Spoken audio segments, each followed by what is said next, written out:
दोस्तों नमस्कार। आपका दोस्त देशराज बिरथल आपके सामने एक और नई जानकारी के साथ हाजिर हैं। दोस्तों आज हम बात करने वाले हैं गेहूं की फसल की। गेहूं की फसल किसान साथियों सबसे ज़्यादा वर्ल्ड के अंदर चाइना के अंदर होती है। गेहूं सबसे ज़्यादा उत्पादक चाइना देता है, हम लोग दूसरे नंबर पे आते हैं। और फिर भी जो पर एकड़ का प्रोडक्शन है, पर एकड़ की जो पैदावार है, हम लोग बहुत पीछे हैं। टॉप 5 में हम लोग नहीं आते।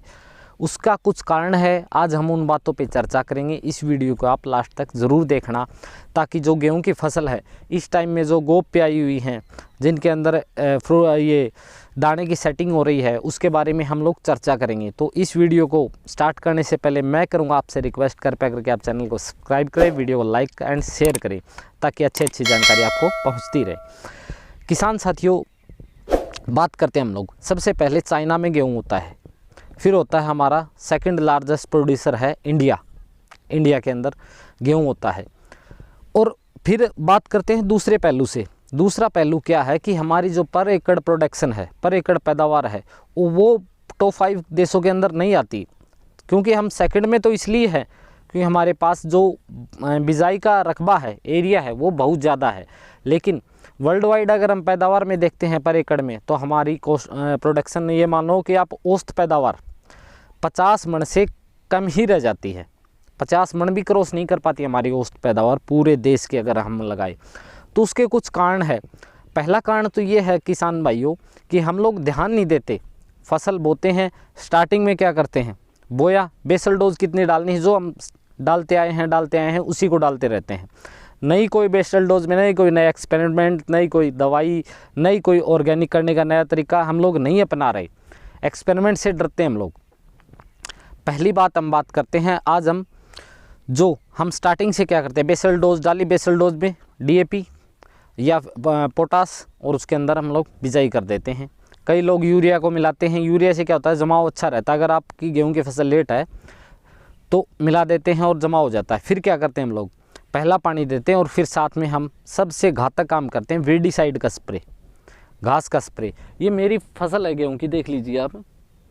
इसके अंदर सरसों खड़ी हुई है। पिछली बार इसके अंदर सरसों थी, तो आप देख सकते हो। अगर मैं इसके अंदर घास की स्प्रे करता तो ये सरसों ख़त्म हो जाती, यहाँ से हो जाती। ये तो एक लाइव एग्जांपल आपके पास कि मैंने इसके अंदर घास का स्प्रे नहीं किया। और किसी भी मामले में ये गेहूं और गेहूं से कम नहीं निकलेगी, 5 से 10 मन एक्स्ट्रा ही निकलेगी। ये बात मान के चलना आप लोग। जैसी ये ज़मीन है, इसकी कंडीशन है, किसी भी मामले में। और कॉस्टिंग भी कम आई। एक तो घास की स्प्रे का खर्च बच गया। हम लोग सुनते थे दोस्तों कि आज से 20 साल पहले जो बुज़ुर्ग बताते हैं वो 75 मन गेहूँ निकालते थे। 3 साल पहले मैंने भी स्पेशल टेक्निक से आधा एकड़ में गेहूँ करके देखा था, तो आधा एकड़ के अंदर 45 मन की औसत निकाला था मैंने गेहूँ। तो उसके अंदर 2-4 काम किए थे जो एक्स्ट्रा किए थे, जो हम फसलें करते हैं वो एक्स्ट्रा की थी। आज हम बात करते हैं इसके बारे में। तो किसान भाइयों बात करते हैं अब इस टाइम पे जो स्टेज आ गई, जो स्टार्टिंग में आप देखिए ये गोब बनने लग जाता है, सिंगल पत्ते वाला। ठीक है, इसके अंदर हमें कौन सी स्प्रे का ध्यान रखते हैं। पहले में हमने खाद दे दिया, यूरिया दे दिया। उसके बाद में क्या करते हैं किसान भाई, एक पानी खाली डालते हैं, फिर दूसरे में फिर यूरिया देते हैं, फिर एक पानी खाली डालते हैं, फिर यूरिया देते हैं। इससे क्या हो गया, हमारा खर्च भी बढ़ गया और यूरिया का ज़्यादा हो गया। हमें यूरिया की इतनी आवश्यकता नहीं होती। बस हमें ये देखना हमारी फसल में किस चीज़ की कमी है और कौन सी स्टेज पे कौन सी खाद देनी है। ठीक है, अब जो स्टेज आई हुई है जहाँ पे गोब है, बाली निकलने से पहले, गाभावस्था में कोई भी गेहूं की फसल आती है, तब हम कौन सा स्प्रे करें, या फिर हमें क्या चाहिए, फसल को चाहिए उस टाइम पे फास्फोरस, सबसे ज़्यादा फास्फोरस चाहिए। और फास्फोरस और पोटास सेकंड पे आता है, और तीसरा कंटेंट होता है बोरोन, जो हमें कम मात्रा में चाहिए लेकिन चाहिए ज़रूर इसके अंदर। अब बात करते हैं फास्फोरस। फास्फोरस क्या करेगा कि आपकी फसल के तने को मजबूत करेगा। ठीक है, और ऊपर जब बाली निकलती है ना, उसमें दानों की संख्या बढ़ाएगा आपकी। अगर आपका पौधा मजबूत होगा तो बाली लंबी निकलेगी, ये बात नोट कर लेना आप। ठीक है, अब बात करते हैं फास्फोरस। अगर हमने डीएपी डाल दिया, तो अब फास्फोरस देंगे, डीएपी डाल दिया और ऊपर से कर दिया, तो हमें क्या होगा, 20% ही उसका फ़ायदा मिलेगा। पहले ही 46% उसके अंदर ये फास्फोरस आती है और उसका हमें 30% पौधा ग्रहण करता है, यानी 7 से 8 किलो हमें पहले ही मिलती है। डिटेल वीडियो हम फिर बना देंगे उसके अंदर कि एक कट्टे में से हमें कितनी फास्फोरस मिलती है। 20% अगर हमें फ़ायदा मिला तो सारा का सारा वेस्ट चला गया। दूसरा, फास्फोरस जब तक मिट्टी के अंदर नहीं मिलाया जाएगा तब तक असर नहीं करेगी DAP। ठीक है, अब हम क्या करें, हमें किसान साथियों स्प्रे लेना पड़ेगा। एक ही ऑप्शन बच गया, स्प्रे हमें कौन सा लेना पड़ेगा इस टाइम पे, इस बात को नोट करो। हमें NPK की स्प्रे करनी है। कौन सी स्प्रे करनी है, कौन सा ग्रेड लेना है, क्योंकि इसके अंदर क्या होती है, जनरली किसान भाइयों को पता होता है कि 19-19-19 डाल दो या 20-20-20 आ रही है नई मार्केट में, वो डाल दो, उससे हमारा हो जाएगा। दुकानदार कुछ भी उठा के दे देते हैं और वो कर देते हैं। हम बात करते हैं 0-52-34 ग्रेड की। 0-52-34 NPK लेना है आपको पहले, और 1 kg 1 एकड़ के अंदर सफिशियंट है वो।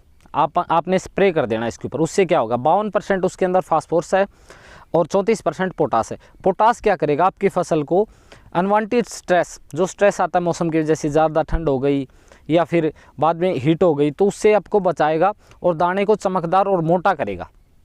0-52-34 किस टाइम पे आपको स्प्रे कर देनी है गेहूं के अंदर। उसके अंदर बोरोन कितना मिलाना है, 100 लीटर पानी ले रहे हो तो 100 ग्राम पर लीटर 1 ग्राम आपको बोरोन मिलाना है। पूरे खेत के अंदर आपको स्प्रे कर देना है। फिर 15 दिन के बाद अगर आपको अच्छी पैदावार लेनी है, 100 रुपये का खर्चा, NPK की थैली 100 रुपये की आती है बस, जिससे आपकी गेहूं की पैदा 20% तक इंक्रीज़ कर सकते हो आप, 20%। ठीक है, आपको क्या करना है, 0-52-34 की एक स्प्रे अब लेना है और एक स्प्रे जस्ट 15 दिन के बाद में लेना है। अब बात करते हैं हम लोग लास्ट में कौन सी स्प्रे डालें जिससे दाना मोटा हो जाए, जिससे फ्रूट के दाने में चमक आ जाए। फिर करनी हमें ग्रेड लेने हैं NPK की 0-0-50। ये मेरा आजमाया हुआ फार्मूला है किसान साथियों, मैंने ये ग्रेड आजमा के देखें, फिर आपको बता रहे हैं। 0-0-50 की आपको लास्ट में स्प्रे कर देनी है। फिर क्या होगा, आपका दाना चमकदार होगा और मोटा हो जाएगा और आपकी पोटास की कमी भी पूरी हो जाएगी। अगर आप वैसे पोटास दोगे, DAP दोगे, आपका खर्चा बढ़ जाएगा।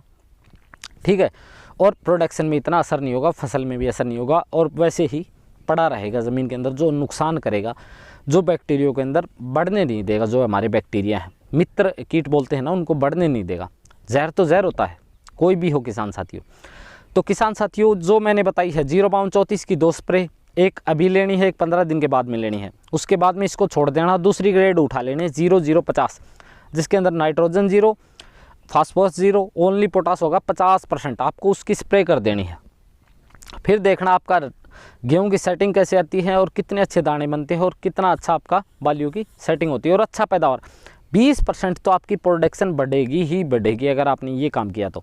पहले स्ट्रेस आ जाते हैं हमारी फसलों में, 20 दिन तो वो खा जाता है जो पीला हो जाता है। जब हम घास की स्प्रे करते हैं ना, तब पौधे में स्ट्रेस बहुत ज़्यादा आता है और वो पीला हो जाता है। फिर पैदावार में दिक्कत आती है, क्योंकि उसकी लाइफ तो 6 महीने की है। 6 महीने में अगर वो 30-40 दिन बीमार हो गया तो वो तो पीछे चला गया ना, और फसलों से अपने 30-40 दिन उसने खो दिए। फिर 0 से फिर उठाते हैं उसको, है ना।